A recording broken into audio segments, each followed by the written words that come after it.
Now I'm here in a position where we can do something. In his first official visit since returning to the White House, President Trump and the First Lady arrived in Asheville, vowing to help Hurricane Helene victims as FEMA's future hangs in the balance under this new administration.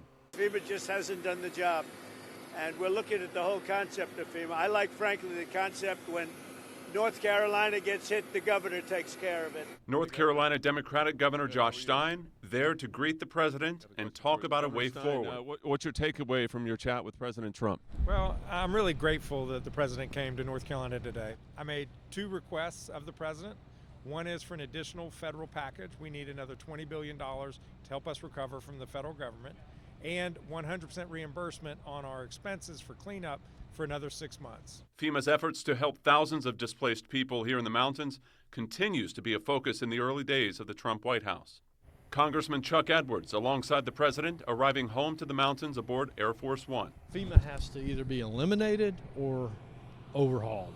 It's clearly a broken bureaucratic system. Edwards going on to say President Trump is looking to push federal money into western North Carolina with the stroke of a pen. We've seen a number of executive orders come out of the White House already, which seems to be fast-tracking a lot of the ideas that Congress has been wanting to accomplish over the last couple of years. People are also rebuilding their houses. How long does it take to build a house, right? It takes some time. And I want them to build houses bigger, better, nicer than they had before, so they can have, at least they get something out of this disaster. This was a real disaster. President Trump just meeting with a number of supporters here at the airport. There was talk that he may do more of an aerial tour around western North Carolina, around the areas that were hit the hardest. That is not his MO. He is on the ground, headed to Swannanoa to meet with the family, meet with more supporters there. In his second visit to Swannanoa since the storm, President Trump arrived to an area still showing signs of devastation 4 months later.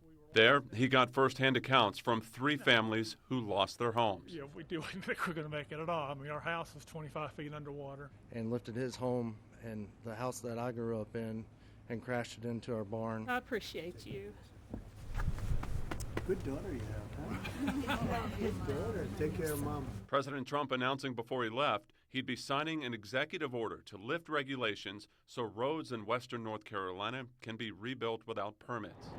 We'll be at your side through every step of the rebuilding, and no American is going to be left behind.